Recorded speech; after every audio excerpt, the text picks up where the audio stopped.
call this work session to order. This is now, we're now on the record. We're going to be discussing Mr. Constant's ordinance when it comes to removing people from boards and commissions.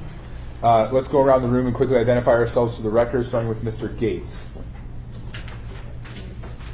Dean Gates. Deanna's attorney. Forrest Dunbar. Aaron Croft. Christopher Constant, training. Suzanne LaFrance. John Weddleton. Jim Sheehan. Okay. So, I don't know, Mr. Constant, do you want to present it or have Mr. Okay. So we had a previous discussion at the Ethics and Election Committee about this ordinance, and it came up that there was probably a tighter way to do it. So before we introduced it, we tightened it up as recommended by the committee, and working together with the legal department and with Dean, we came up with a tool that's before you, or proposal. And we added in, if you look at section 1, part A, 1, 2, 3, etc., through 7, what is ported over straight from the charter, just language that is already in practice, and to make it really clear. So the charter, this language is just from there, and so we aren't creating new functionality there. We're just effectively reiterating the process that was already in place. But when you go to section 2, we are adding the removal, I guess section 2, removal. We're adding a procedure here, and before, if you'll recall, it had a bunch of steps, and it was kind of unique and unusual. We decided under the kind of principle that we would like the charter to be, or the code to be in harmony with itself, that we would instead follow the appointment process in parallel. To reverse appointment. Kind of, yeah, and so a reverse appointment is a fair way to put it, except with an additional step. And so any member of the assembly or the mayor can recommend to the ethics board removal of a member of one of the title, I think it's 4 or Title 7 commissions or boards. Which title is it? 1. Oh, Title 1 boards and commissions. And so any member, one of us, or the mayor can forward a recommendation to the ethics board. The ethics board will follow their procedures to review that recommendation and hold their meetings as they're able to do in executive session in a way that we really don't have the flexibility to do or desire to do. And then upon their recommendation, they send their communication to the mayor and to the assembly, and the mayor has the next step in the process. The mayor would then forward to the assembly the recommendation for removal, at which point it's a 6-member majority that removes. And the concerns that I have heard about this, well, isn't this just a political process waiting to happen? Because the intent behind this was not to make it political. But the way that we protect from that is to stop at the ethics board. The ethics board is inherently not a political process. And so rather than make it such a high bar that the ethics board and the mayor and then a supermajority of the membership has to agree, that this document settled on 6 members, and we believe, or I believe, that that's fair, because again, the protection of the member of the public and their reputation is held at that ethics board meeting, and that deals it away or protects it from the political process quite well. So that's the proposal. Mr. Croft. Yeah, I appreciate it. When we looked at it on the committee level, it was interesting, but it was very different feeling and sounding than any procedure I'm used to kind of at any level of government. But this fits much more in the mainstream, but it really has 3 levels of protection, right? A board member has the protection that the ethics board has to recommend it. So there's really no power, D, for the mayor to just say, you ought to go. It has to go through this. So the ethics board has to recommend it, the mayor has to want it, and there has to be 6 votes of the assembly. It's a series of medium bars, I guess. It's not this weird high one, but if you fit all of those, you probably shouldn't be on the board anymore. If an ethics board thinks you shouldn't be and the mayor doesn't want you to be, and 6 members don't. So yeah, I like this procedure better, and I do think it has the protections. There's ways that if it's just a political hit job or whatever, that it falls off as it goes through. Mr. Weddleton and Mr. Constant. I've got 2 questions that are tied in. I don't know who would answer this, but first is how's the ethics board constituted? How many people do they? What's their quorum requirements? There are 5 people, It's 5. and there are 3-year appointments. So quorum has to be 3 people. Okay, and then so what criteria do they use to would they do? So if this came to them, they would say, here's our checklist, and if these things apply, then we recommend it. I think the standards are theoretically in the paragraph 481.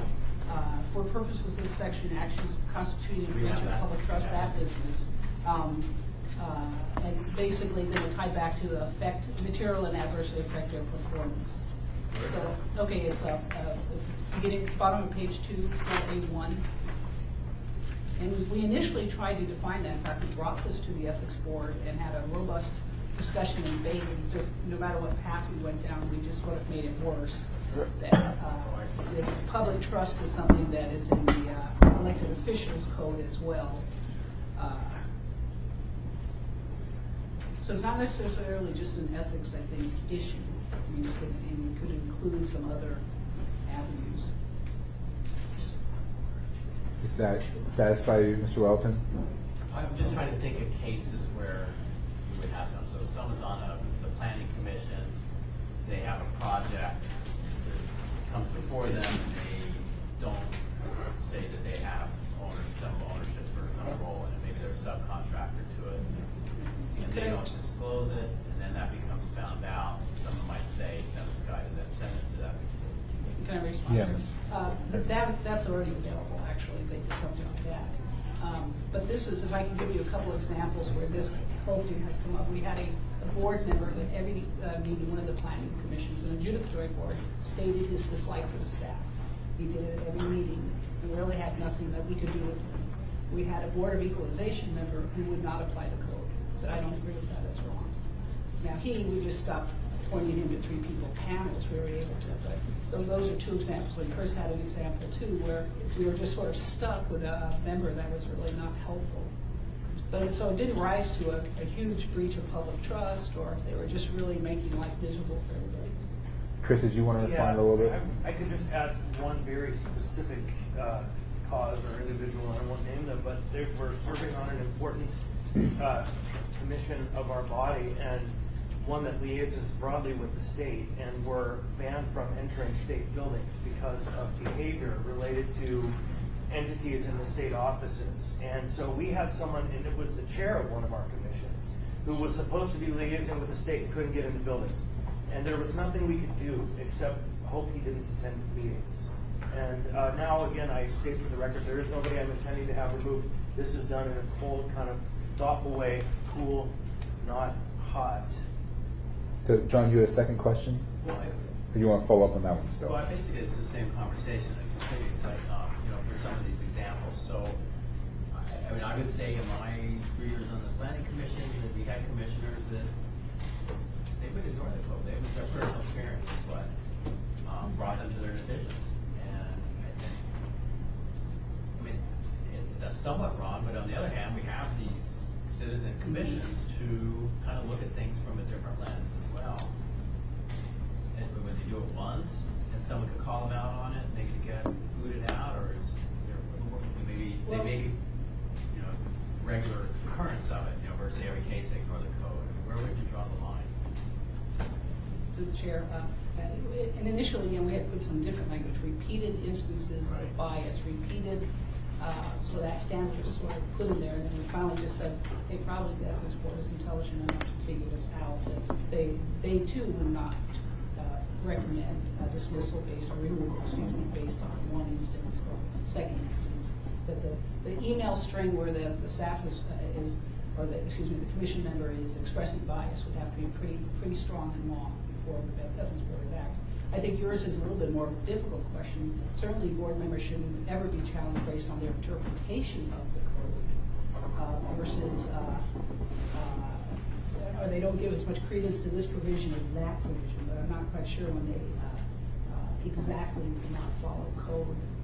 The board of equalization member, it was something they faced all the time in the code provision, and we can't have that on a record for appeals. So it was more in an adjudicatory sense that when the board member says, no, I think that part of the law, that code is dumb. Then this case gets appealed, and that's what's on our transcript. So they tend, certainly is not what you're saying, but I'm not sure how to better address that. I almost like the previous version a little better because it had some more of that detail in it. Because when did we see the other version of it? Ethics few and weeks Election ago. Committee at the election center. When I I didn't started go to that. being But I removed. saw a different version. I had a different version somewhere. Must have been emailed to us. Yeah, was there a draft email about it? John, how did you you weren't at I a not meeting? read you this, just- now I'm reading it here. Well, this is different, so I saw something. Huh, we I can't don't sneak know. anything by We did you. not email it out because it was never formally introduced. Just when did he get? Mr. Constant first, then back to Mr. Wellington. So, I'll wait. Okay, Mr. Wellington. It's just, have you sent this to commission members? Just say, hey, Assembly's gonna look at this, what do you guys think? In general, all the commissioners? I would, because they have experience on examples within their commission, and they deal with this. I mean, I was on a commission with someone who was unbelievably rude to staff, totally out of line. But that person belonged on the commission, unacknowledged. I mean, I'm really comfortable with that, but I wanted to kick that person off. But the person who routinely ignored some code too, maybe I would have. And I don't know the other commissions, what happens on the transit, I don't know. But I would, if this is not a big rush, I'd say send it out to them before we would vote. To the boards and commissions themselves, not just the ethics board, but all the boards and commissions to at least look at it. I don't think it's a good use of time, but Well, just let them know it's out there and send a link in an email and say, we have 600 commission members. Something. We're up. I just would Mr. offer Constant. that, just like every other member of the public, John, you're on to saying that this is publicly noticed. It was at the committee, it's now in front of this work session. It's been published last week at the meeting, and it will be published again for Tuesday night, and so. So that might be where you saw it before, though it would be Right. the same version. It was on our There agenda wasn't a 2 weeks previous ago. version. No, That's what I'm saying. only this version was Right. 2 weeks ago. Right. So my point is just that, just like every other member of the public, those members have had the opportunity to hear and contemplate it. Yeah, our public notice system stinks. Our public notice system in general tells the public, we don't want to hear from you. This is Mr. a long-going thing, but for us to go, we must have email addresses for the board and commission members. They're dedicating a huge amount of time to what they're doing, and to show them the respect that we're making something, this could be substantial to yours, and maybe not. I think most of them will read it and go, man, I'm good, or it's a good idea. But they may have some ideas. But to rely on our standard routine for public notice, and it's truly public notice and inviting to the public, is not correct. Mr. Trainee and Mr. Croft. Our public information system stakes in your opinion, sir. It might. So please let the minutes reflect that. In case we go to court, I don't want someone using that to say, and the assembly believes it's not a good way to get information. Mr. Croft. Well, I do think we ought to improve it. Right, Churchill's quote was that representative democracy was the worst form of government. Anything else going? Worst form of government except for all the others that have been tried. And I think this system is better than any I've seen at any other government level. So I would love to work with you to improve it. I just think we tend to be closer and work better on notice than a lot of others. But I do agree, and particularly so this is an example on amendments, right? I think it's particularly poor in how it works out in the way they know what an amendment is, or their ability to comment on either an amendment or a now amended version of a bill. I think is what often falls down. So this is on our agenda for Tuesday. It'll be up for public comment. We will maybe hear some public comment, and then I would suggest, Mr. Weddleton, you can make a motion if you'd like to kick it off for a couple of weeks, and it'll pass or it won't, right? And if you succeed in pushing it off for a couple of weeks, then we can do what you're describing.